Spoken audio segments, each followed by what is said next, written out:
happy it's Thursday. You know, disadvantage and unfairness is just, it is true. You know, not everybody started at the exact same place. Some people were dealt a much worse hand than others. But what somebody, again, this person gave me a very good piece of advice and said, no matter what hand you were dealt, you have the responsibility to play it as well as you can. So happy it's Thursday. All you had to do was pay us enough to live. All you had to do was pay us enough to fucking live.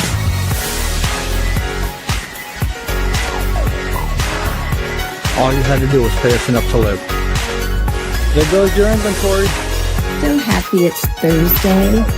United Health Group is poised to break financial records this year. The company's overall revenue soared past $299 billion through September, a record high from $277 billion last year. So happy it's Thursday. Can't do it. We'll do it live. We'll do it live. Do it live. I'll write it and we'll do it live.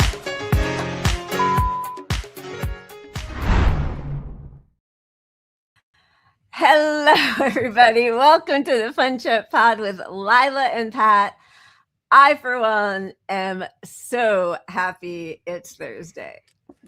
Ah, yes. How are you doing? I mean, Thursday, of all the days of the week, it's one of the better ones. I'm not going to lie, because you're close to being done with work usually for most people. Yeah. Friday has all the potential. Friday's almost even better than Saturday, because Saturday, I'm already dreading Sunday, then dreading Monday. It's a lot. I feel like I might rage out today. I've had a day. How are you? Oh, shit. I'm sorry. No, it's okay. I am so happy to be here with all of you, and I am so happy to have my wine and, count all of my lucky stars. There you go. And that's why your dog is named Lucky, because no matter what, you are lucky. You have lucky. Funny story. When we first adopted her, her name was Bernie, which I felt like was kismet. A sign. Yeah. And my sons, because, I had all my Bernie shirts. I was, doing all my volunteer work and canvassing and texting and phone banking and having like Bernie parties with people from all over to come and do phone banking together and all that stuff. And they kind of sat me down and were like, that's too much. Like, it's too much. She cannot be called Bernie. It's too much. And I'm glad that they sat me down and gave me a little talking to. Yeah, because if you fall out of love with Bernie, now you're falling out of love with your dog. It's a little. Yeah, and it seems a little mixed. Like, because it really wasn't culty. Bernie so much. It's like the hope and the ideas and the, it's not Bernie, but anyway. And also, just so you don't accuse me of being like Angelina Jolie, who changed her child's name when he was 3 years old. He had that name from birth when she adopted him. Bernie had been rescued by a group of people and had the name just for like a couple days. So it was not the same. I still felt kind of guilty. Like, I would not really even change the goldfish name. It does immediately remind me of The Jerk. And if you remember the movie The Jerk, he finds this dog and the dog wakes everybody up at this hotel in the middle of the night. And he's like, we're going to call you Hero because you're saving everyone from a fire. And I forget what happened, but it wasn't a fire and it cost all this money. Yeah. And so we renamed it Shithead.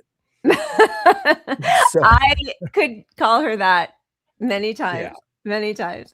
Well, hello, everybody. It's so good to see you all here. Yes, it was a Bernie intervention for sure. Also, it was just like a glimpse of my kids, how they perceived me, like mom's kind of spinning out like that, like this is too much. We cannot allow this to happen. Well, I'm glad they were there for you. I didn't get a phone call. Nobody brought me into the intervention, so don't put me on the bad list here. Oh, that's right. Wait, it was after I knew you, because you met Sandy, who died after you met her. Yeah. Yeah. You're on the phone list now. So the interventions, you're on that phone tree. Well, Josh does send me stuff once in a while, but let's take it off here. We'll take it off here. My apologies. All right, please, everybody, do make sure to like and subscribe, smash that notification bell. Let's just get into it with our cheers. So we've called this reporter out before, Clarissa Ward from CNN. And she was sort of beautifully the target of a tirade from an Egyptian woman who I'm not sure if she had been displaced or if her family had been displaced from Palestine, but at the Egyptian Palestinian border with Gaza at the very beginning of the genocide for not reporting on the truth of what was happening. She has since tried to make amends. This is not to excuse her in any way, but I also have been following the endeavors of these gentlemen in Gaza who are working heroically to create a library for Gaza after Israel destroyed all of them. What would you rescue from the rubble? For a group of Gaza book lovers, the answer was knowledge itself. And I want to show you the Phoenix Library. It's the first library to open in Gaza since the war began, and it's a very special place. Now, during the war, every single one of Gaza's main public libraries was either damaged or destroyed by Israeli bombing. So Omar Hamad, Ibrahim Masri, and a group of brave bibliophiles decided to do something extraordinary. They began sifting through the rubble of these libraries and rescuing the beautiful books inside with the goal of building a new library that would preserve Gaza's knowledge and history. Omar told CNN they called it the Phoenix after the bird itself rising up from the rubble. In a place where so much has been destroyed, this library represents something that can't be bombed. The resilience of the human spirit and the desire to learn. Books for me are a way to live. They are a way to survive, to understand, and especially here in Gaza, our only weapon is knowledge. It's so beautiful. And, she says, if she had started her reporting on the situation in Israel and Gaza decades ago by naming the perpetrators of the bombs, the way she did in this, which is so rare, right? She says the libraries were destroyed by Israeli bombs. And also showing on corporate media Palestinians who speak their second language beautifully, who are in love, have a thirst for knowledge and reading and books in a way, we could only hope that Americans did. If that kind of reporting, even that, which was still like on the most gentle side of it, but if that had existed from the beginning, it would be a different story. And it says a lot that Palestine, this allegedly primitive, culture, has a higher literacy rate than we do. Yeah. They're said to have the highest in the world at 98%. I mean, I don't know. And obviously you can say, but 100%. I think right now, the estimation is most US adults are reading at a 6th grade level. Impressive. We're going to have to dumb it down for the show then, because I'm at least 8th. Yeah. Fasten your seatbelts, kids. All right. And yes, I mean, I agree with everything you all are saying. She is trying to save her ass, and she also, remember, she did that weird thing where she went into a tunnel where she was told that a Hamas leader had been and they were rescuing him. Or what? I don't. Or was it? I don't know. It was a totally weird staged thing, and then she didn't have any proof of any of it, and it sort of seemed that he was a plant and an actor. He wasn't Hamas. I actually now can't remember who he was supposed to be, because he was supposed to be somebody who was sort of in name on the U.S. side. Yeah, I vaguely remember that. It was sort of like the Heroic Hunt, they were hyping it up. Totally. For a few days, yeah, right? The treasure trunk. Yes. But I We don't remember what found happened him. other than it was a bust. That's all I can remember. Well, from because it. they found him in a tunnel. He was being rescued, and the story went that he had been there for days and days in this dark tunnel, and he comes out into the bright sun daylight and like doesn't even blink or anything. Like it was just from the first moment, and she was Yeah. taken. You know, that Mhm. should be totally humiliating. But anyway, but I do love those two gentlemen. They have been posting on Twitter quite a bit their work to restore this library, or not restore, but to, you know, gather books from Rebook rubble. it, And yeah. yeah, but every video they put out is put to music that would get us flagged right away. So I was waiting actually to put different music on, and then we saw that. So yeah. Okay, let's spin before we get to, I mean, thank God they have such a stupid audience, because otherwise, how would they get away with all their lies, honestly? But we'll do something fun first. Yeah. And of course, their audience, they're going to get backlash for that. Oh, Have to do it. I am sure. I am sure. And I don't know if that was on regular CNN or CNN Classic. I see you asking, but I don't watch CNN, so it was just on Twitter, and I saw it there. Yeah, I watch CNN all the time, but I didn't catch it, so I don't know. Okay, wait, Wally. Wally's question is, which reporter was it that was fooled by the Syrian official? I think that actually that's what I'm talking about. It was a Syrian official who pretended to be a prisoner, and it was Clarissa Ward, who is this reporter. Okay, sorry. Yeah. All right, for PUP, we've got some wildlife photographers getting into it with their clients.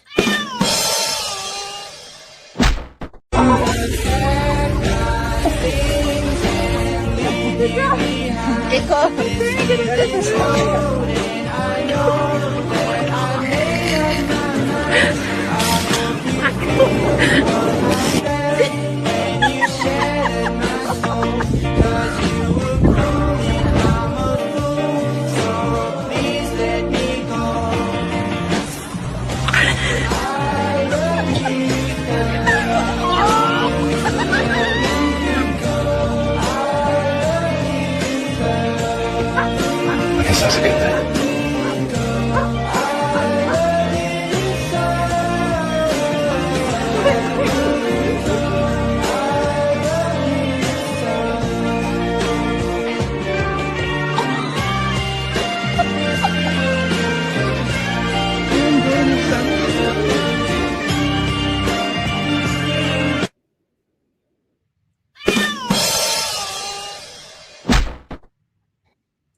Okay, I'm clearly emotional because I'm tearing up. That's so beautiful. I love it. I love it. And all those people who love their work so much, and their work is nature and animals. That's so beautiful. I love it. That always reminds me of like the opposite of hunting. Like if you're drawn to hunting, but you don't want to kill animals, like become a nature photographer, hunt these guys and capture them, you know. And the joy on the people's face, and also like the scrolling. Oh my God, we're gonna make primates dumb by giving them digital digital cameras and stuff. That's really beautiful. Yeah, I think I'm having a day. I'm having a moment. Life is pretty ugly, so that's beautiful. I love that. That was a good pick. Okay, so we are still, as we all know, in the middle of a horrific mess that Trump and Israel started. He just fired the naval commander. No, who did he fire today? Yeah, the naval, right? Unless there was another one today I missed, because it was naval. Well, yeah, the somebody resigned from the Navy yesterday. Wasn't that what? Okay, yeah, I think so. You know, it's so funny the way they talk about Iran and how it's, you know, the regime is in disarray. And thank you, Audrey. Yeah, the naval commander, head of the Navy. The regime is in disarray. And, you know, the truth is their leader was assassinated, as were like many of the people right underneath him. And they have a constitution, they have protocol, they have procedure. So they're kicking our ass in a war that we started, having just suffered through like most of the heads of state being assassinated by us, they're doing fine. And if you look at what is happening here, we've got, Kash Patel, a drunk idiot. We've got Pete Hegseth, a drunk idiot, white supremacist. We've got Trump, who, is trying to negotiate by tweet. We've got Peter Thiel backed, what's his name? JD Vance. We are a disaster. But like the lies coming out of Trump today in his, addressing the nation, how we've destroyed most of their military equipment, 70% of our targets, which turns out 70% of the targeted and destroyed places are actually civilian or infrastructure. I mean, he just lies. He just sits there and lies, right? It's crazy. Yeah. And even when you take him at his word, those are war crimes. You're saying you did war crimes because the 70% includes all these targets that were criminal targets. Yeah. And he keeps threatening war crimes. We'll just bomb them anyway. We're just going to bomb them. So it's especially striking that after, one of the rationales for getting into this war was that Iran was killing its protesters, right? Even though, they came up with this number that was probably some Israeli Hezbollah saying it was 30,000 or 40,000, or maybe it was an Iranian, royal, expat who loves the royal family. And that was one of the predicates at one point for why we went to war, right? Because we care so much about their civilians and their protesters. Then the very first attack was a triple strike on a school of little kids. A girls' school too. Not that that makes it worse. I mean, it does. There were some boys there too, also, just to say. But yes, it had been. Yeah. So, okay. So clearly nobody is under the illusion that anybody in our US regime cares about human life. Look at how we treat humans here in our own country, how we, treat them abroad. But Trump quote tweeted Ayal Yacobi, who is another one of these, Israeli or Zionist Israeli. Was he the kid who went to Harvard and then like sued Harvard for all the anti-Semitism? Maybe not. But anyway, he's a big Zionist. He's always spreading lies. So he writes a post saying the Islamic Republic is preparing to hang 8 women, not a word from the international community or so-called human rights organizations. Trump quote tweets that. This is 3 days ago, and says to the Iranian leaders who will soon be in negotiations with my representatives, I would greatly appreciate the release of these women. I am sure that they will respect the fact that you did so. Please do them no harm. Would be a great start to our negotiations. Thank you for your attention to this matter, President Donald J. Trump. And then very happily announces yesterday, very good news. I've just been informed that 8 women protesters who were going to be executed tonight in Iran will no longer be killed. This took me down a whole rabbit hole. Okay. Are you ready? Because first people were saying AI, but it's not AI. Right. So first they were looking at these women. They're like, oh, and there were like all these meme jokes that they look like they're from the cover of like Nice and Easy or L'Oreal hair dye products or something, right? Like they all have. But listen, I mean, these could be real people. I have no idea. The Iranian government responded saying some of these women are no longer even in jail, and none of them are facing the consequence of death penalty at all.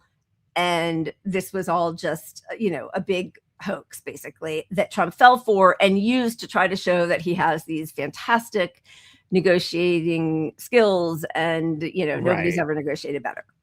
And it looks so Israel that they find 8 attractive photos. Of course, that's their MO, is like the hot Israeli officers.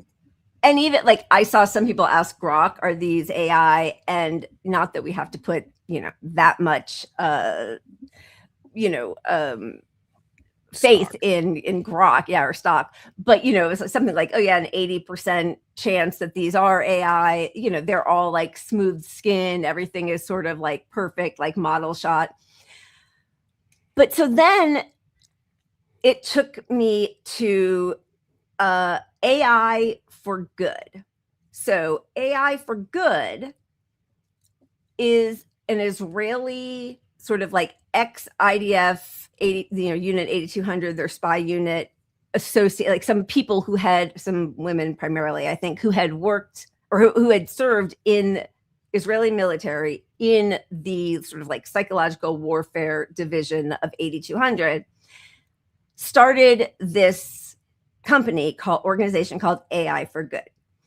One of the women who works with them is an Iranian expat. Her name is Azada Afsahi. This is her taking to Twitter on February 8th. So right around the time that negotiations were happening between US and Iran in the lead up to the February 28th strikes by the US. Okay. So this is the woman who is, she's Iranian born, but now she is no longer in Iran. I think she is in the US. This is her really worried that we might make peace with Iran. I don't know who needs to hear this, but I just had to hop on here. I haven't even changed out of my pajamas since this morning, as I've been on the phone with people as they have lost hope. They have lost everything. They have lost family members. They have seen family members being killed, being tortured. They can't even find some of their family members. But it's not because of that. It's because they're losing hope, as there might be a deal going on between US and Islamic Republic. They have lost hope, and because of that they have decided to kill themselves, to end it, because they can no longer understand a world that want to make a deal with monsters, with the Islamic Republic. Enough is enough. We need to show up for the Iranian people. I have received tons of messages that if this deal goes through, they are going to kill themselves, of schoolgirls. And I'm going to post it here so you see that this is serious. We do not want deal with the Islamic Republic. I don't know who needs to hear this, whether they're politicians, whether they're physicians, whether it's God that I don't even believe in anymore. But we do not need a deal with the Islamic Republic. Our youth are losing hope because they feel betrayed by the international community. Please help us. So her deranged pitch there is help us by bombing Iran. Yeah, that's pretty insane to plea. Like, who in Iran does not want a deal between the Islamic Guard and, like, they, even if the people that hate the Islamic, of course, Republic, like, I hate our regime here in the US. I don't want people to bomb us. I mean, yeah, and knowing that was fake, her acting did look goddamn awful. Like, I mean, okay, awful. So all of it's disgusting. It's all the, Hezbollah. Israel obviously does not want peace with Iran because, Iran is a superpower. Like, Iran's just kicked Iran won. They've won, right? It's over. I mean, it's not over because there will be a lot more pain and suffering because of the economic depression the whole globe is about to go into, all of that. But, and, I'm sure that Israel will continue to bomb them as they do everybody else. I'm sure we'll do a few for good measure, like on our way out the door. Like, that's something that's and it'll resume in 6 months. Yeah. Also, when they do the mow the lawn bullshit. But like, that is Israel and the royal adherents, or the Shahists, from Iran, are they're on the same side, right? So this woman who we just showed with her crazy appeal to bomb her former native country, Azada Afsahi, works for a company called, sorry, I'm scrolling back up, called AI for Good. AI for Good. They put out videos that are all AI generated that can also not be, that none of them has been substantiated by any documentation or proof that they are real people, but they claim that they are showing AI versions, AI generated versions of real people and real testimony. Just to hide the identity of the person, right? Exactly. So here is a sample of what they put out. همه رو یادمه تیراندازی خیلی شدید من دستگیر شدم داخل یه دونه ون منو بردن هر کدوممون رو گروهی به صورت 7-8 نفری میبردن توی اتاق من فکر کردم میبرم فقط کتک میزنن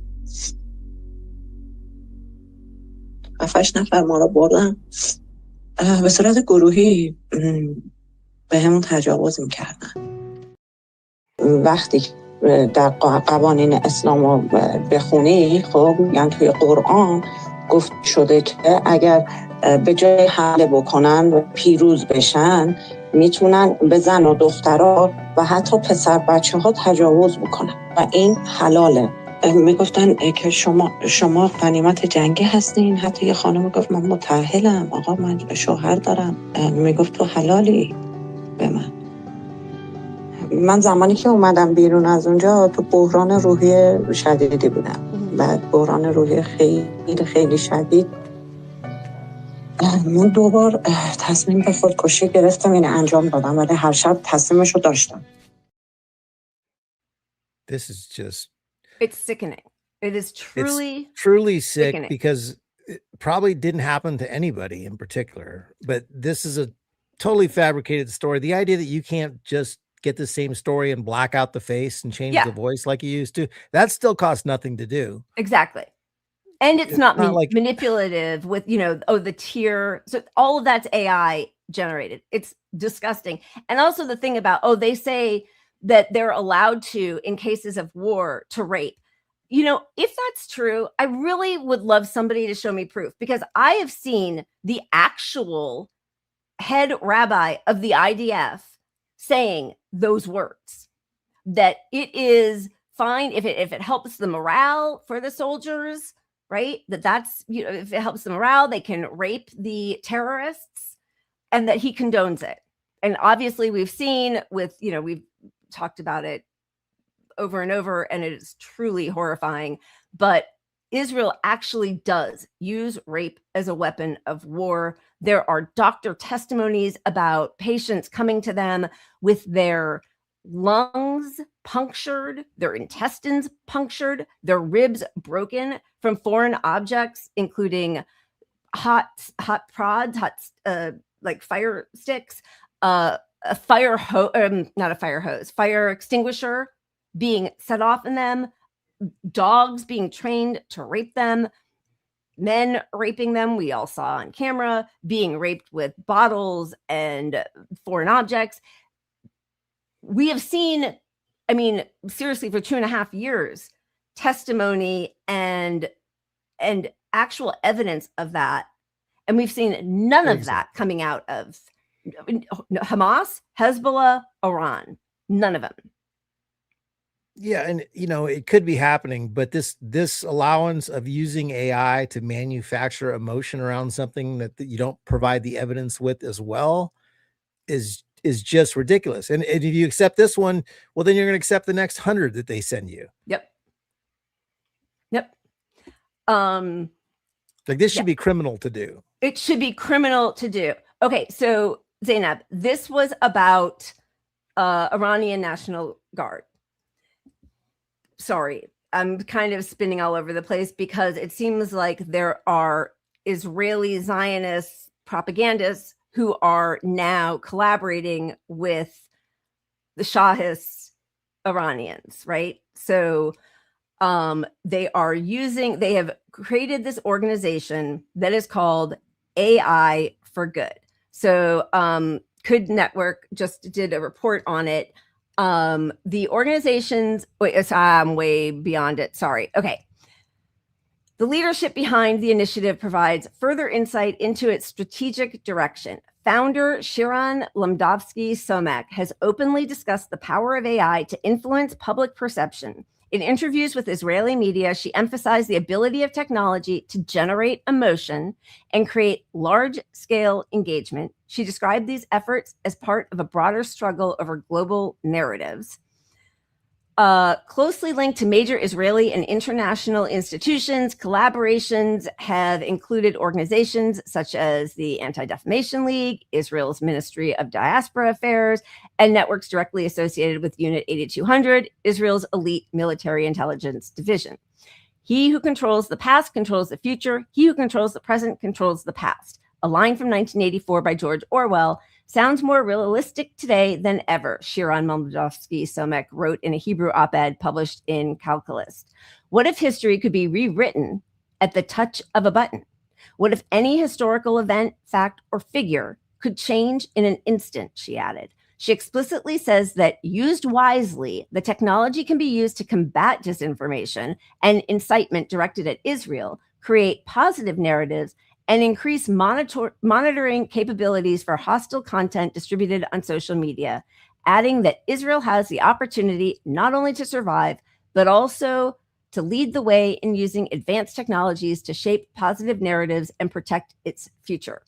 Other members of the team bring similar backgrounds. Noah Rosenberg, a senior marketing figure in the organization, previously served in a psychotechnical unit within the Israeli military, according to her LinkedIn profile.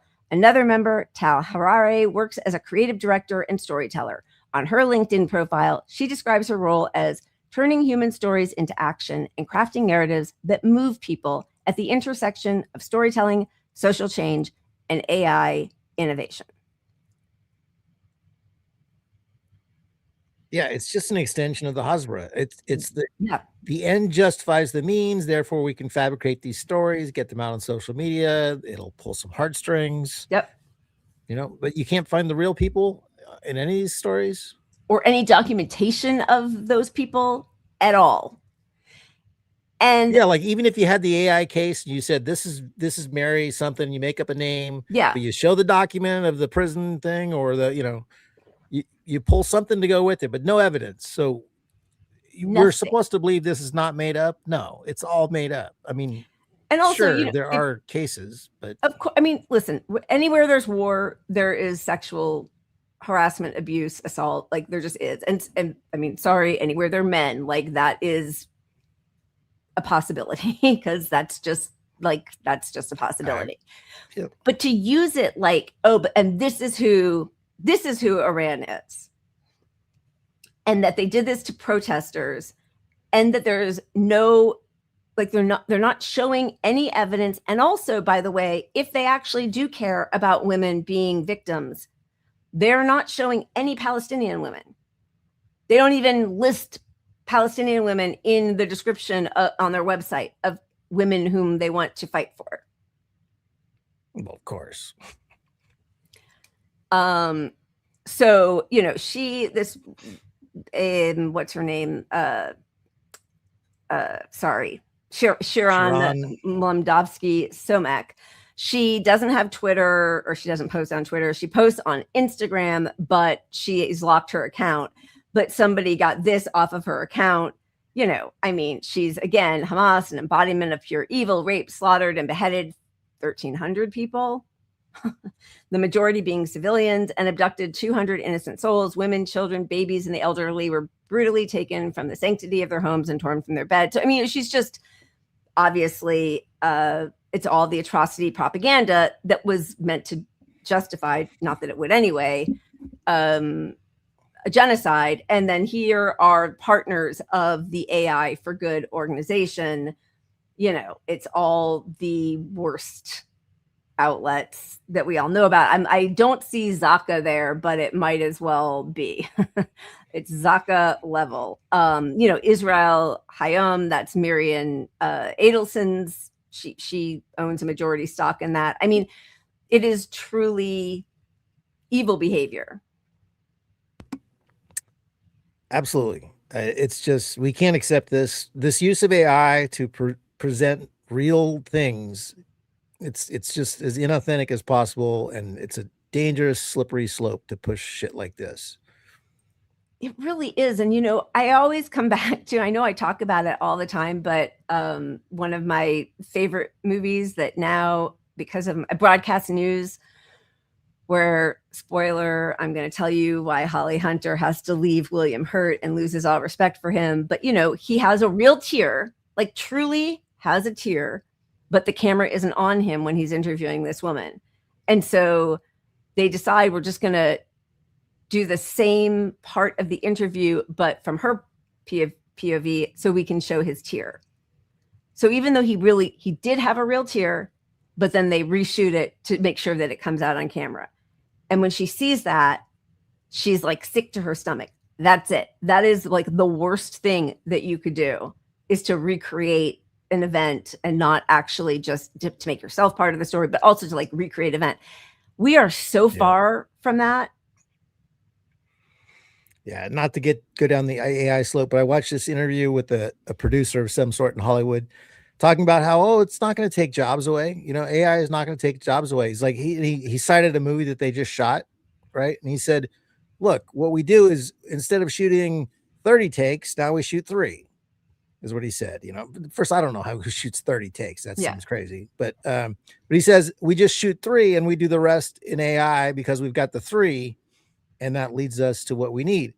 And he says, but that doesn't fire anyone's jobs. That doesn't create job loss. Well, think of all the time you're not getting paid because you're not on set for those takes. There goes overtime. It's not replacing your job, but your 40-hour-a-week job is 7 hours. Yeah. And if they felt like paying you for the 40 hour, or it's not 40 hours, because I think it's, below the line, which is like the crew, they have different stipulations from above the line. I mean, it's all so gross, but that's just like the call sheet, whatever. But like actors can only work a certain number of hours before you get penalty pay, and like need another meal. And all of a sudden you have to feed a whole, like all that kind of stuff. So like they can do away with all of that. Plus that's how you get your health insurance, depending on how much you've made, like all of it. Of course, it's like Hollywood. You could just see from the interview, it's like, he's projecting into the future that there won't even be any harm to employees. And it's like, you're missing it's happening right now in front of you because you're sheltered by your class. You don't realize that these people are already working a third of the hours because of you. Like, why is Josh shooting his movie in Alabama? That shouldn't happen. This is Hollywood. Like, why aren't we making movies here? Because it can be cheaper there. So that's how much you care about your own people, right? No, it's really, it's so disgusting. And, the only thing, we go back and forth a little bit about our feelings about the Lego videos, but like, I can kind of,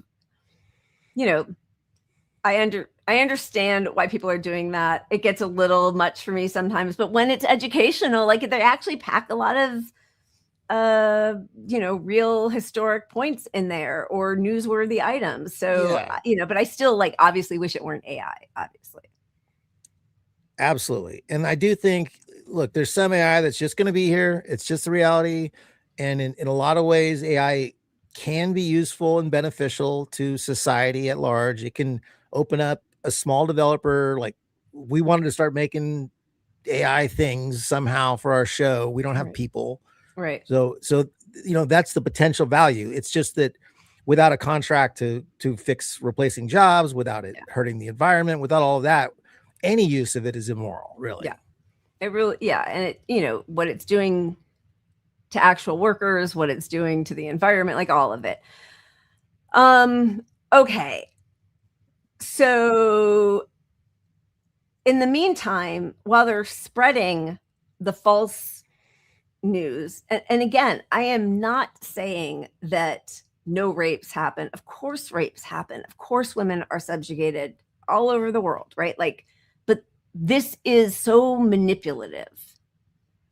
And we know that this is, we know because we showed the Frank Luntz polling, where he had his polling groups and his report to the Israeli government and the ADL and their Department of Hasbara was even more impactful than talking about massacres is talking about sexual assault and rape. So they know what they're trying to do. That makes them, bestial and people that you cannot negotiate with, right? Yeah, and remember, what was it, a year ago when Netanyahu got together with American influencers online? $7,000 a post or something, or what was their thing, or a month? So, I don't know. Yeah, it's just so blatant, and they're all on record at some point saying something to the effect of the truth doesn't matter. That's what the Hasbara literally is. It's just bullshit. Yeah, it's literally. I mean, it is propaganda. And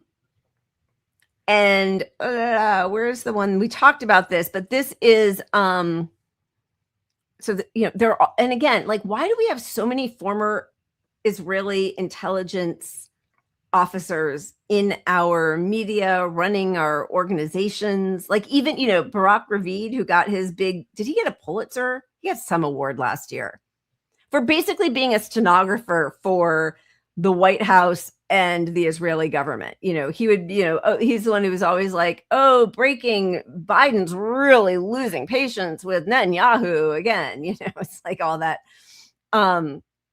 But anyway, this is like openly admitting how they lie to the public. This is former intelligence captain Ella Keenan talking about the rumor that she started and how it took off.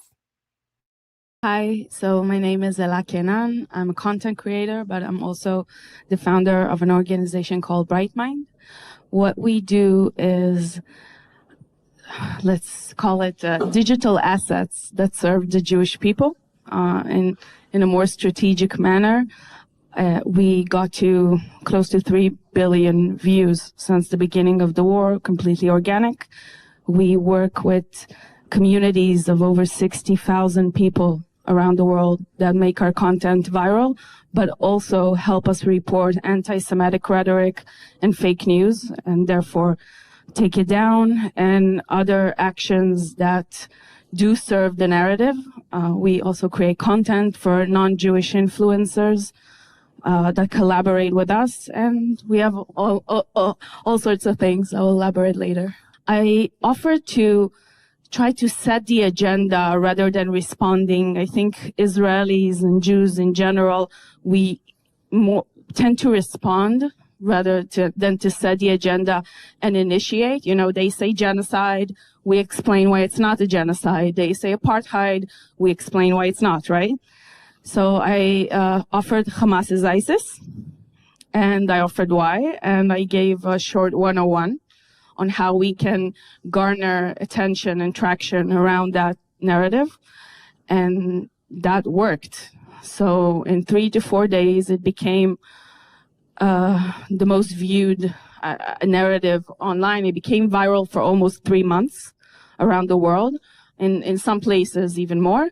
And it even got to Biden's speech. And I can also, I can't show you, but we have so many videos and posts of Palestinians, of Hamas officials like Abu Ubaida responding to that narrative, influencing them. So, yeah, that's where it all started. Okay, well, yeah. You definitely really, yeah, you earned that. Meanwhile, Israel was paying ISIS gang members to raid the food that was like the little bit of food that was getting in through the Gaza Humanitarian Foundation.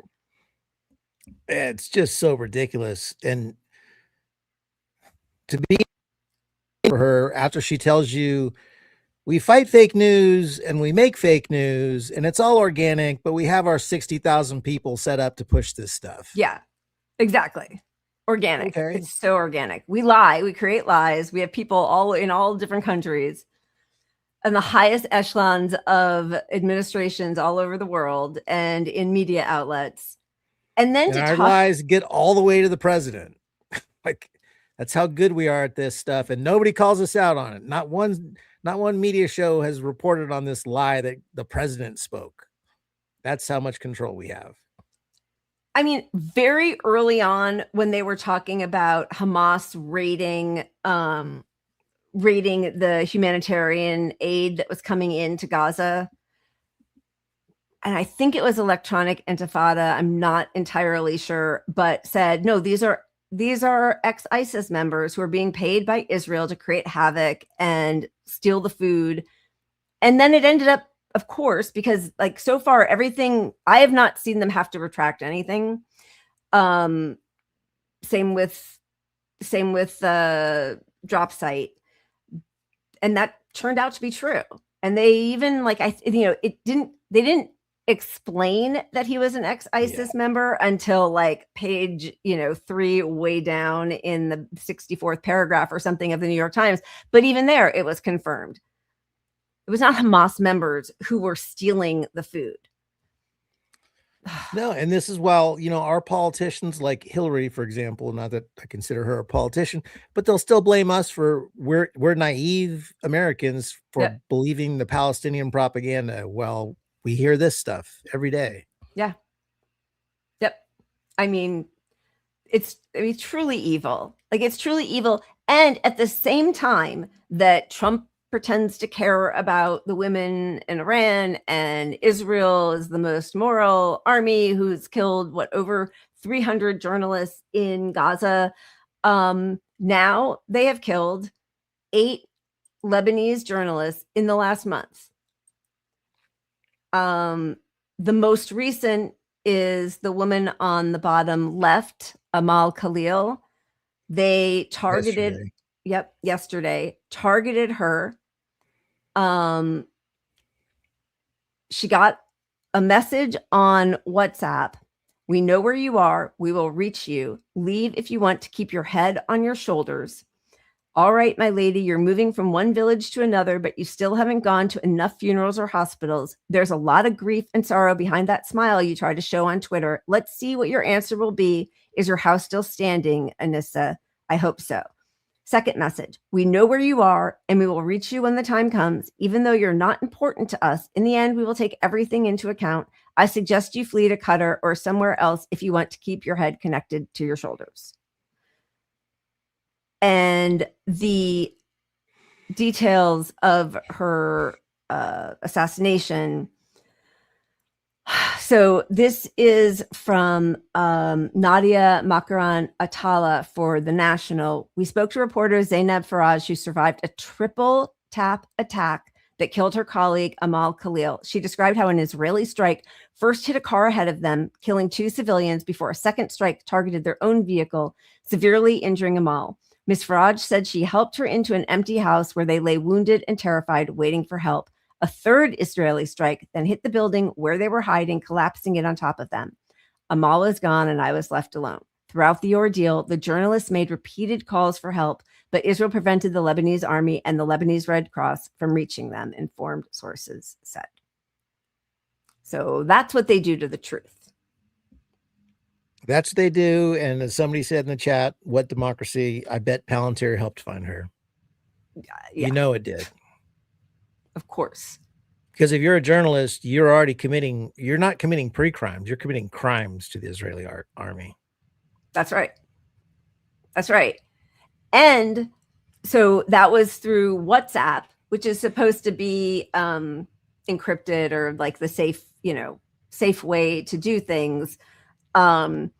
This man, Noah Horowitz, reached out on WhatsApp to the account that was sending death threats to Lebanese journalist Amal Khalil shortly before her death in an Israeli airstrike. After telling him I'm a reporter, the man behind the account called me and identified himself as Gal Gideon Ben Avraham and said that he was an Israeli commentator who has a number of YouTube videos speaking on issues around the genocide in Gaza and the wars in Lebanon and Iran.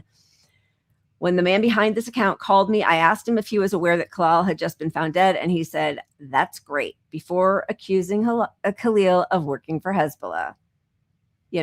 I mean, of course, they're all Hamas, they're all Hezbollah. And don't use WhatsApp. I mean, like, all of our spyware, all the stuff that's supposed to combat being or like reinforce our privacy or protect our privacy, it's almost all Israeli spyware. Yeah, they know where this issue. Believe me, our government knows where you and I are at all times. I mean, they don't care, but if they clicked the link somehow, they could tell a system right now. Yep. That is owned by Palantir. No doubt. People stand in hours-long line to spend almost $1,000 for a phone that's actually just a tracking device. That, by the way, probably if Israel can do this with they're going to do the same thing that they did in Lebanon with pagers. They have that ability. Like,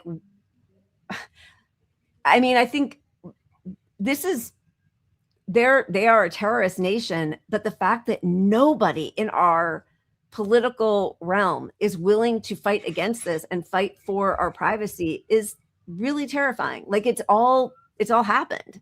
It's already there. Like, your phone is already a tracking device for anybody who might want to target you. Yeah, and as Glenn was saying, assume every electronic device is compromised. Always they are. Look, for all we know, your microwave could have something in it that's recording. Yeah. Like, there's literally these things can be small and easy. There's no law that we've shown exists to protect us in this area. I mean, truly, truly horrifying. I think this is Sky News, but it is like, it's too late on many levels. And certainly for, almost 1 million Palestinians and Lebanese who are being, displaced, and Palestinians who are being slaughtered, and all of it. It's just horrifying. But I'm glad that every once in a while we will see a couple of stories like this, if only it would spur people on to action. A WhatsApp vulnerability allowed attackers to inject commercial Israeli spyware onto phones. That's according to the Financial Times, citing the company and a spyware technology dealer. WhatsApp discovered in early May that attackers were able to install surveillance software on iPhones and Android phones by calling targets using the app's phone call function. Again, that's according to the FT. Well, joining us now for more is Matthew Bloxham from Bloomberg Intelligence. So first of all, Matthew, tell us more about this company, which is an Israeli software company called NSO, and this alleged spy breach. Yeah, that's right. So NSO, Israeli, and it's in the business of creating technology and software that government agencies can use to prevent and identify and track crime and terror. So, it's kind of a legitimate company. It has this bit of software called Pegasus, which has been around for quite some time, and that's at the center of this issue. They essentially found a way, using the WhatsApp calling feature, to essentially download the spyware essentially onto iPhones and Android smartphones, which can then be used to kind of get into all of your dark secrets you're holding on your phone. I mean, NSO is not without controversy because they were also implicated, possibly with Saudi Arabia and even possibly the murder of Khashoggi. Yeah, so now NSO's official view is that, and position is that they only sell to legitimate governments. They only do that with the vetting of the Israeli government as well, so that and they're not directly involved in anything themselves. And so that their view is that they only sell to legitimate governments. Okay, how threatening is this for WhatsApp and Facebook? Yeah, so WhatsApp is the largest messaging platform in the world. It's about 1.5 billion users. Now, today for Facebook, it's not a huge revenue generator, but clearly it's part of the future kind of revenue growth opportunity that Facebook's got in mind. And now, if they don't close this down quickly, there's a threat that lots of people will move away from WhatsApp to other platforms, and that starts to damage potentially the kind of future revenue opportunity for Facebook from the platform. So who are the other platforms? Who could benefit? Yeah, I mean, ironically, maybe some people will move to things like Facebook Messenger, so it keeps it in the family, but you've got lots of other ones, like, for example, Signal is a relatively small but highly secure messaging platform that people have started to kind of use increasingly. There's Line, there's WeChat, there's loads of other messaging platforms out there that might kind of get some traction on the back of this. Yeah, they're all tracking all of us all the time. I mean, and just imagine, look at all the TikTok, backlash over allegedly that they could have some of our data of Americans. And here we let a foreign country fucking hack our phones. Yep. And And that's also- okay because it's vetted by Israel. Like Israel's vetting which countries we're allowed to hack phones in now. That's where we are. And then for people, if do not migrate. I mean, I don't think anybody in our audience would do this, but to Facebook Messenger. I mean, Zuckerberg actually like handed over private messages between a mother and daughter. The mother was trying to help her daughter, who had been, I think she had been sexually assaulted and was pregnant, get an abortion, but she had to cross state lines and was arrested. But Meta, Facebook handed over their private message exchanges. Nothing. If you write it down, everybody knows it. Like, just absolutely. And like the thing with the cameras with the remember when the reporter's mom was missing? She's still missing. I don't even know what I think happened she's still with missing. that. Savannah She's Guthrie's still mom, missing? Nancy. Yeah. But her cameras weren't set to save the recordings, and they found them. It's like, because they're always on, always recorded somewhere. Yeah, they may get deleted eventually. Yep. But that means you could have your camera set to not record, and it's getting recorded somewhere all the time. 100%. Just like even if you delete your search, or remember we just showed this last week that people were caught, even though they cleared their history, cleared their cache, all that kind of stuff, but their notifications were still holding the data that incriminated them because like it was, a text. It's all. That reminds me, watch out. There's a phishing scam out there for I keep getting messages from people on Twitter saying, "Hey, vote for me. My podcast is up for a thing." Yeah. And just to be clear, everybody, we're not up for any podcast awards, unfortunately. But if you get an email like that, don't log in, because it makes you log into your your Instagram or whatever. It like funnels you to your account. Your password for that. That's a total scam. Yeah. Don't ever click on any links. Like, always go to the site of your own accord and then click through. And I even messaged one of the people that sent me back. I'm like, "Is this you? Can you?" And they responded. So whoever has the ability to send you that hack is also going to communicate with you on their chat app. Oh, but it wasn't somebody you sort of knew for sure? It was somebody I've known for Twitter from a long time, but the person that replied to me was not them. So they were totally hacked. Like they were. Well, yeah, if they can get the message in there, they can get a follow-up message in there, is what I'm saying. So don't trust the person can't see their own messages that way. Like, it's all like they don't know they sent it, Wow, that's so fucked. All right, let's thank some super chats before we spin. Qualified immunity, but Iran is bad. I mean, they sit down and shake hands with Saudi Arabia. Like, Modi, we're fine. It has nothing to do with human rights, obviously. Thank you, Jezen, for your super chat. The dog god of Israel is rabid. I mean, the dog rapes are like another level. And the doctors who have been raped to death in Israeli torture camps. I mean, I truly never thought that we would see something like this in my lifetime. Thank you, Jezen. And if you did see it, you would think, okay, now things will change, because that's too disgusting. The public is going to backlash. Israel's own citizens are going to rise up against this. They must really be bothered by it. And then the guy with the dog goes on TV. And they laugh about it. Yeah. They laugh. He's a hero. It was either Georgia or Alabama, or maybe it was even going to be Kentucky, but it's so gross because they get tax incentives and everything is cheaper, and these are You're gonna have to tell us about the movie. billion-dollar companies. Yeah. And just like to add insult to injury for me, of course, Josh, anytime he writes something, he's like, "Oh, and this is the part for you." And then, it's like, "Oh, but it's a studio movie and they need somebody who's a name." And I never even know the name. It doesn't matter. Or it's like somebody's sister's brother, whatever. So enjoy Bama, buddy. Enjoy. He got poison ivy today. I feel like that was just like a little bit of revenge. Well, if he needs a fake podcaster to be in his movie, we've both done that in a movie. Ron Placone's movie, we're fake podcasters. So that's right. Well, we're news people, I think. Yeah. Even. You're gonna get me in trouble with SAG. Oh, you didn't do that. That was I did not do that. No, that was Prank filmed call. differently. Prank Yeah.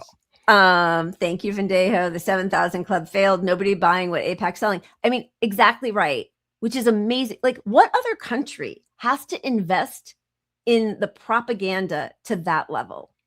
I don't think, I mean, we do with our movies, I guess, but like, it's really still more for like our military and stuff. But like, does any other country have this kind of need to spread lies in order to try to garner favor from the world? It's crazy.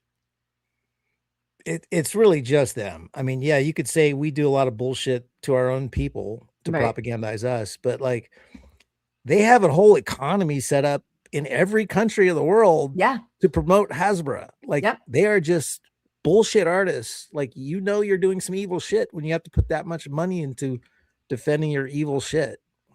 Trying to convince people that you are worth saving as you commit genocide. The flotilla is our last hope to land journos in Gaza. I know, I hope so. I've been following them a little bit. One woman, I saw her, she went on her first one like almost 20 years ago. Now she has 2 kids. She's going back. And one of the things she said to her 2 kids was, I'm going to try my hardest to make it back to you. But like, we know that a German journalist was raped by Israelis. Like, what did Germany do for their citizen? What have we done for all our citizens who have been slaughtered by Israel in the West Bank? I don't know. I mean, we let their company put shit on our phones in this country. You don't have to register as a foreign lobbyist if it's Israel.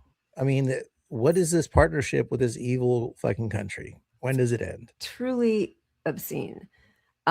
Thank you, Vendejo. Thank you. All right. Should we yes. Then here we go. Oh. Bring some joy. I'm calling an audible.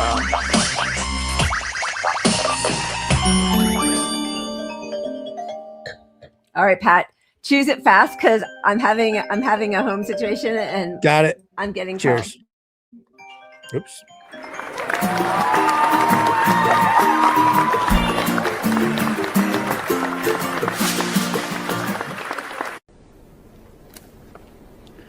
There has not yet been a single Frenchman indicted before a French court of justice for the murder of an Algerian.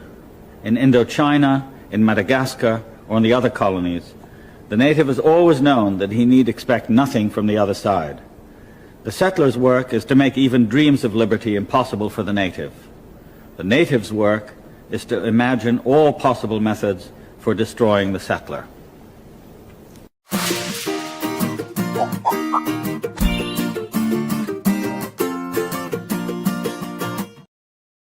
How can you ever fault that? That's the whole deal. Why would anybody ask anyone to just roll over and be occupied? Yeah, Edward Said. It's crazy. All right. I think that wasn't joyful enough. It was not joyful enough. Very wise words, but here's a Iranian comedian, Salma Hindi. I love watching your TikTok, which is next level. Clearly that's expressed by my 13-year-old son. No! God, please, no! No! For me, as an Arab, like, don't tell me to recycle if every 5 minutes America bombs the earth. I think we should tell America to stop bombing the earth before we tell people to recycle. Just so you guys know how deadly war is for the environment, just in this war alone, they emitted 281,000 metric tons of carbon dioxide. And just to give you some perspective, any Swifties in the crowd? Yeah, nobody wants to admit it? Okay, I love her. Sorry, I'm just a white girl. Okay, so Taylor Swift You guys remember in 2022, like 2 years ago, she was under a lot of fire because she was the top celebrity who spent the most like carbon emissions on her private jet, on her PJ, because she was dating someone in London at the time. So she was just like, oh, she was just like back and forth, and they was having drama. Anyway, she emitted in 2022 8,200 tons of carbon dioxide. Okay, and she was under a lot of fire. So if we divide Israel by Taylor Swift, we get 34. Which means that Taylor Swift should be using her private jet for 34 years to amount to 2 months of this war. Just 2 months. So that's my perspective on climate change as an Arab. Free Taylor Swift and free Palestine. Thank you so much. That's awesome. I love that. And yeah, throw out your fucking paper straw. I mean, man, and throw out Taylor Swift too, please. Yeah, can we also do that? Between all of her private jets and her COVID mass spreading events, but she's awesome. I like her a lot. She's great. All right. This is normally our short show. We have a couple little Lego videos we wanted to show, but first, just to set this first one up, this listen, this administration, this regime is coming under a lot of inspection scrutiny for their insider trading. There are so many different bets that have been placed within like a few minutes of Trump making some major announcement. And I think it's gotten to almost $2 billion amassed by like 6 different small, random people who bet, who did not have an account before and who have since erased their account. So this is from the BBC talking about the poly market scandal. And Nick, you've also been looking at these prediction markets, which have exploded in popularity in the past couple of years. Yeah, so the two main ones really are Polymarket and Kalshi. You might have heard about them. They're websites powered by blockchain. You can bet on anything really, from the weather to baseball to US foreign policy. It's like a very simple yes or no mechanism, whether something will happen or not. Donald Trump's son, by the way, Donald Trump Jr., is an investor in Polymarket, and he sits on its advisory board as well as on Kalshi's advisory board. We have contacted him, incidentally, but no response. But yes, on these predictions markets, people have been making an awful lot of money around American military action around the world. For example, I saw one user called Burdensome Mix set up an account on Polymarket in December last year, and between the 30th of December and the 2nd of January, this account placed $32,000 on Nicolas Maduro, the Venezuelan president, being ousted. The next day, he was seized by US Special Forces, and the account made nearly $500,000. Then it changed its name and hasn't placed a bet since. There are also similar bets being placed on US strikes on Iran, for example. I mean, yeah, they are just openly grifting. Like all these guys in Washington, that's part of why they took all the money to prop up these new betting markets, so they could bet and not track it all.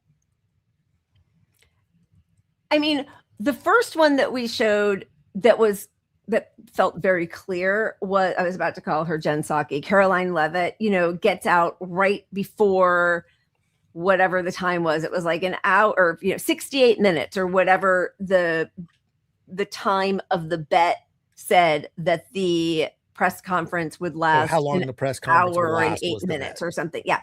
And so you see her as she is winding or coming, approaching that minute. And all of a sudden she speeds up the rest of her sentence and says, thank you, and then walks out the door. And that amassed however many hundreds of thousands of dollars, right? I mean, gross.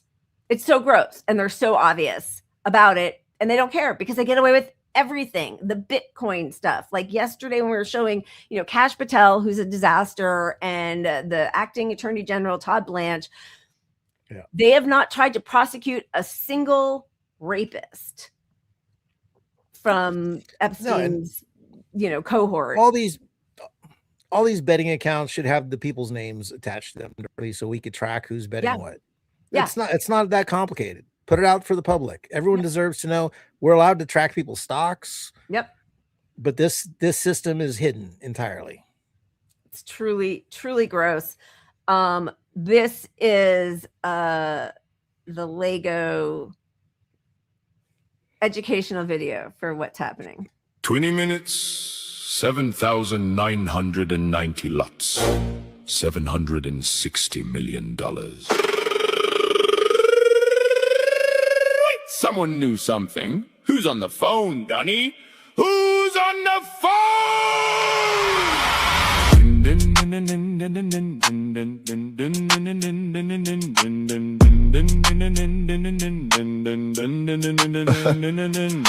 minutes before the tweet, the shorts were placed. 799 lots, that's the winning taste. 750 million betting on the down. Someone had the news before it hit the town. Troll, insider trading? Nah, just a lucky guess. Brent crude was falling 11% down. Portfolios pumping in the golden crown. Who called the play?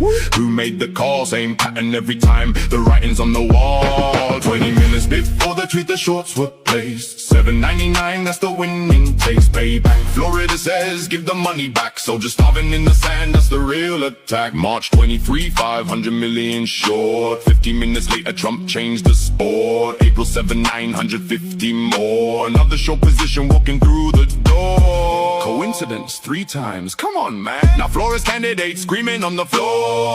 Give our money back, every single law. 385 million sent across the sea. War criminal, baby, that's not chivalry. 20 minutes before the tweet, the shorts were placed. 799, that's the winning taste. Payback, Florida says, give the money back. Soldiers starving in the sand, that's the real attack. Independent, drop the truth. Troops are going hungry. Food packages from families stuck and blowing hungry. Mail stop to the zone, boxes in the line. Soldiers asking Congress, why are we in this crime? They sent care packages, but the packages never arrived. Morale hitting bottom in the desert heat.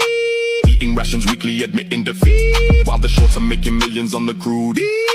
Tell me who's the enemy, tell me who's the rule. Same account, same time, and every single time Trump tweets the news, the shorts commit the crime. Crypto rover called it, patterns plain to see. 3rd time's the charm, who's paying the fee? Someone's getting a Christmas card from Mar-a-Lago.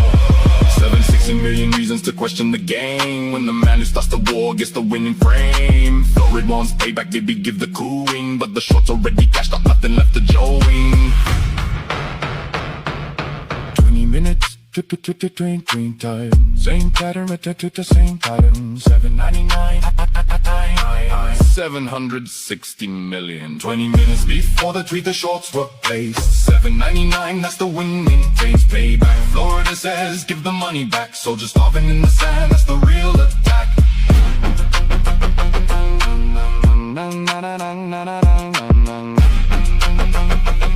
20 minutes, that's all it takes. 760 million reasons to investigate. But the Senate won't ask, the seat won't look, because the man who signed the check wrote the book. Someone knew something! Someone always knows! Baby, where's my cut? How do they do better investigative journalism and telling the story of this disgusting criminal behavior than any of our news media? Yeah. And it's like our news media largely ignores this, but once in a while they'll actually show it. And it's like, dude, they're showing the shit you should be on. You should have covered all this stuff years ago. Yeah. Right? Yeah. Like, but then I also think the Pelosi tracker or whatever. Yeah. Right. I also think these include a lot of threats because their intelligence knows some of this stuff. I think they may know who the insider trader is and have some info. You know what I mean? Like, you know, I feel like some of that's it because they had one where they said something to that effect, not regarding trading, but that they knew you're right. Hegseth's history. They had some proof or some. I don't know if it was him or someone else. I forget. But the Handla hackers, like they. Right. Mm-hmm. I think you're right. Yeah, I think you're right. Sorry, I'm just seeing they do a really good job of putting it together, and I agree it's really hard not to love them because some of them, I pulled the 10-minute one that was released today, but it's 10 minutes, so I don't want to take up everybody's time. Yeah, Jen, they can read and write. That's a whole different deal. But they pack in so much information. It's so well done. It's so smart. And it also completely undercuts the disgusting narrative that people in our country have been pushing for, decades, that we're dealing with barbarians and how could you ever come to the table and sit with them? And I'm not going to negotiate with, it's so ridiculous. And even if, no matter where you stand on Iran, I mean, you should stand with them right now, but where's the counter narrative from our government that any of this is ethical? Like, we don't have a version of our government saying any of this makes sense. No. But we watch this and we're like, well, that makes sense. So what's our response? If this is propaganda, what is our response to this propaganda? Because I don't hear anything about why we're there other than bullshit excuses. We're going to settle on negotiation that ends up limiting their nuclear program. Right. Because they don't need it, but they're going to end up getting control of the strait and financial benefits from it, I think.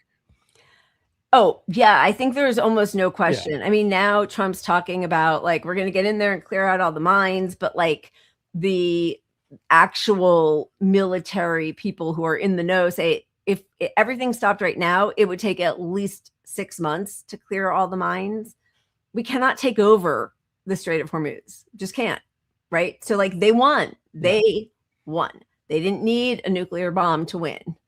They won. Yeah. And they're going to negotiate to have literal control financially. And I think Trump is going to say, all this was a negotiating tactic. The whole thing was to get the nuclear program ended, which we did. And we're going to let them make money to bring them into capitalism. That'll be the end explanation, but it'll never sit right with Israel, which will break the deal every 6 months. Yeah. And I think that's the part that Iran needs to hang on for is I think they really want to make sure Israel is destroyed. And I think they also want to make sure that the other Gulf countries that were harboring our military bases and relying on what they thought was going to be protection from the U.S., which of course, why would you make a deal? Got none of that. Yeah, but I think they want to make sure that they also don't do something like that again. Yeah, I mean, you're not going to make a deal unless you at least neuter them a little bit, Israel, right? Yeah. So, yeah. Anyway, let's keep going with the Legos because they bring me some joy. Yeah, it is. Okay. And I just want Jason, thank you. Bush Jr. just lied once. Big weapons of mass destruction. Cheeto face on another level. Yeah, I mean, I for me, and thank you for the super chat. I feel like just in the past 2 months, the ICE stuff was even worse. I don't know. They're all just so despicable and they all work hand in hand. It's really hard as somebody who is basically not truly not personally affected yet. I mean, I think we all will be, but the truth is the only difference for me is knowing what's going on around me. Right. And so the people who were being deported and families that were being split up and all that, the Iraqis who were killed because of Bush flying us into war, all I don't know, but I think just recently, I feel like I can truly hand over to Trump worst president of my life. Yeah. For me, there's no question. I mean, biggest betrayal is Biden. And, previous to Trump, I think Biden surpassed Bush, honestly. Yeah. Well, Janice, I mean, mostly because they're all so I don't know. Evil. Yes. Yeah. Trump 99% Hitler. 99% Hitler. Sisson Videjo, Jen, Pat, Lila, David McIntosh, GHF's colleague of Tony's, has earth-shattering testimony on what IDF has done to pets. I would love to bring him on. We will definitely reach out to him. I mean, some of the video, and thank you for your super chat. The videos are just so despicable. It's really hard to understand how we will ever be able to live in a world with these Israelis. It really is. It is. All but right. you know, even if we don't live in a world with them, we live with their technology, which is infused. Palantir is getting contracts left and right in every segment of our government. It is insane how food inspection. They just took over. They got a huge contract for food and safety inspection, which, you know, the administration's goal is to eliminate safety food inspection. So now you're going to have an AI system that misses 80% of bad food or something, you know, like, or just decides, because now it's all like the insider trading and who's like, oh, what if their mistake just accuses one company of having like a product that's infecting people with salmonella, and then by the time they say, oh, it was a mistake, it's like, you know, they've already done that damage. I mean, totally. Or like, you know, hey, look, poor people eat this food a lot. We don't need to check it as much because it's not going to end up in my home. Yep. Fuck. We are really in crazy times. All right. Well, this, I kind of want the did you have the Palantir one? Yes. Please. Yeah, definitely. Also, I can take my dinner out of the because it's long enough. It's not 10 minutes, it's 3 and change. Minutes. Just when I thought we got him to fall in love with democracy,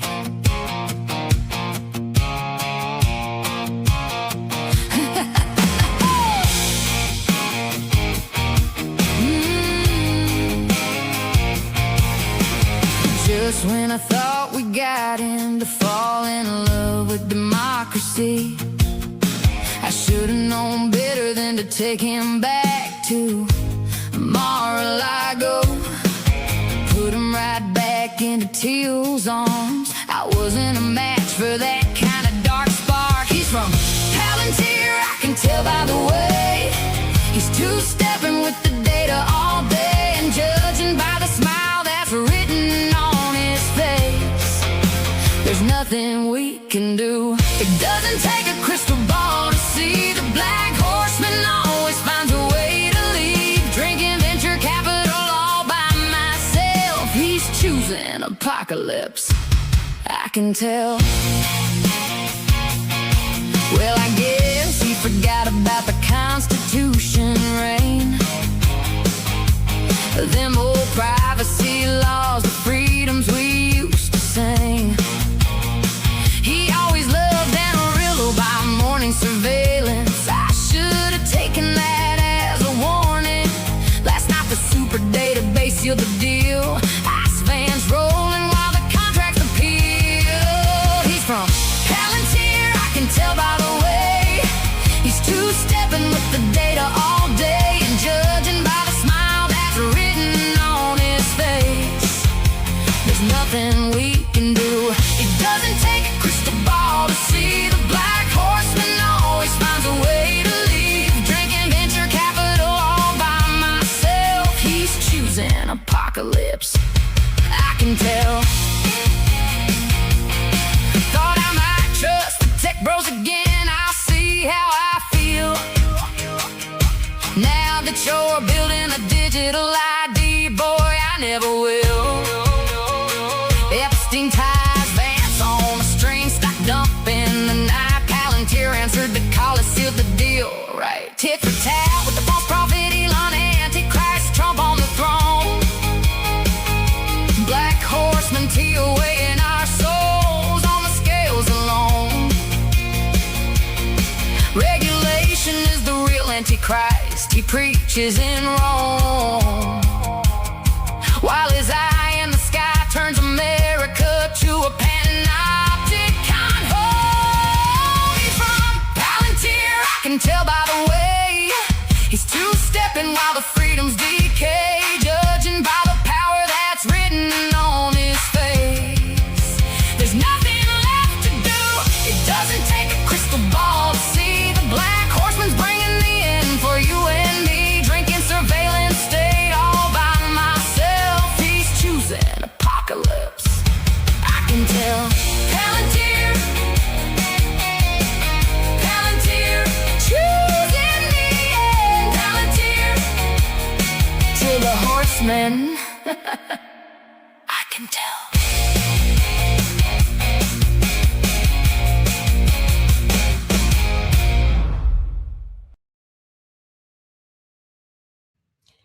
So good, right? Yeah, I could watch them all. We have like 10 of them too. I know we have so many of them. They're really good. I think it's amazing that you got a foreign government calling out Palantir, and our media is just starting to get around to, well, the public really hates this AI. Maybe we should sort of cover it a little bit. But even when they, right? Yeah. like CNN just did it. They did a whole hour-long thing on it, and they presented it, is AI good or bad? But then if you look at the clips they show, I didn't watch it yet, but all the clips they show had Chiron saying AI does good thing, AI does good thing, AI does good thing. They didn't show any negative thing in the Chiron. It was just tune in to see. So that means it's going to be propaganda that's pro AI. 100%. And Good. Well, I was just gonna say, I also watched an interview with some tech guy, and he was saying, and he made a good point. He's like, every single AI out there is saying there's at least a 20% chance of them ending the world. Yeah. So we're just going to go ahead with the thing that's got a 20% chance.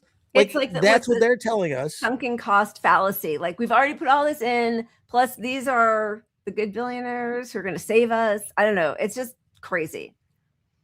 It's actually, crazy. It's reprehensible that there has been no due diligence, no small d democratic weigh in on any of this. It was just handed over. The reins of power were handed over to these tech bros.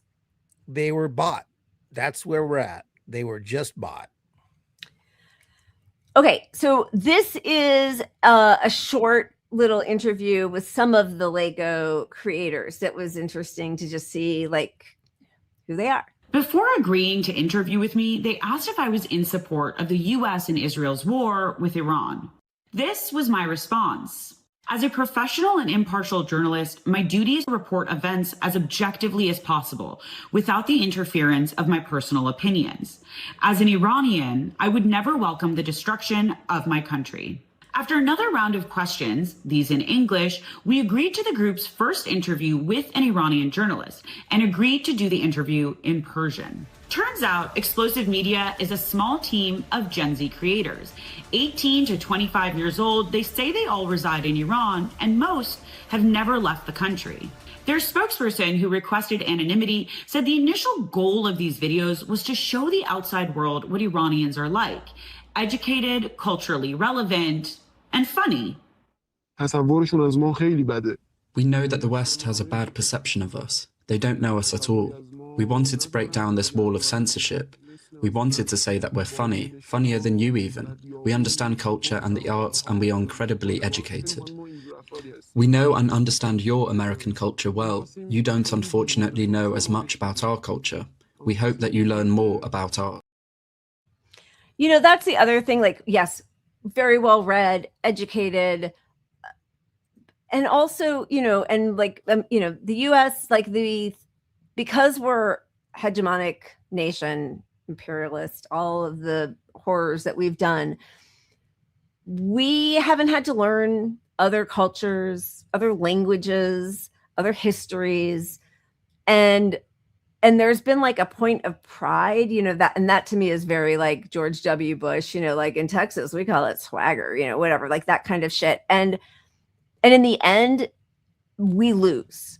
The rest of the world loses because of the devastation we've wrought upon the globe. I'm not, right. That's not the equivalent, but because of the situation that we have forced so many different people across the globe into, they have had to learn our habits, our history, And that is why I think they will prevail in the end, you know? And we're just kept stupid, really, is what it comes down to. Yeah. Like ignorant, stupid. Yep. We have intelligent people. Our education system is great. I mean, Yep. as far as higher education and whatnot. But we don't learn about other cultures because then we'd see, oh, we're not so unique. We're not so special. Yep. We're behind in all these areas. Like they're kicking our ass in medicine. Their people have healthcare. Technologically, they have public transit that works and gets you zip to everywhere. Yep. All these things we're just told are impossible here. At the same time, we're the greatest country on earth. And that only works if you have an ignorant population. 100%. Look what Cuba does with all of the sanctions we have on it, how they come up with, you know, vaccinations and literacy levels, or even, you know, the young man we showed from Sudan yesterday or 2 days ago, who creates an alternative to plastic that actually is biodegradable in the end, that also takes care of the hyacinth plant that is hurting the other vegetation, you know, like all, but that, you know, I guess they say like whatever, necessity is the mother of invention, or, you know, but I don't. But ignorance is bliss is the other piece, which is that there's no more of an American belief system than that. All my former lib friends who, Truth. I agree. I don't like that he does that. A lot of people do that. Like they'll take a video that's clearly somebody else's, but then they just put it out and they put their timestamp. But I could not find the first generation of it. So, but you're right.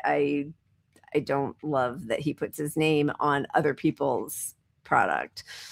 I didn't know played this interview and not the BBC's hit piece. I'm not sure which one that is, but I mean, they mostly that's what they do because, you know, there's been so much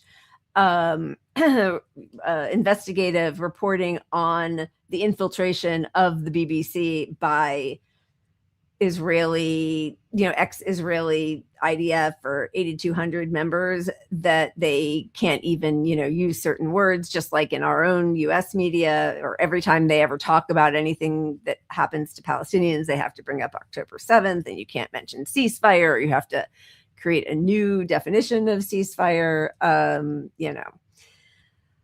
All right. It looks like we are at 8 o'clock. What do you think? Hour and a half. Yeah, we should go out on one good thing, I think. that's where we are.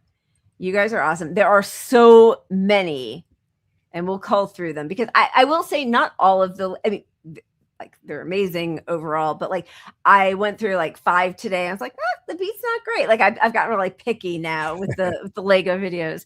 The bar is high. With the bars, they have set the bar high, and I have not yet made my way through the whole 10-minute video. So I will do that between now and Sunday, and maybe we can cut it into a few pieces and keep coming back to it or something. All right, we adore all of you guys. You really make me feel like I'm not alone in this horrible reality that we're all living through. So thank you. Love our pup family. Keep punching up, and we'll see you Sunday. Good night.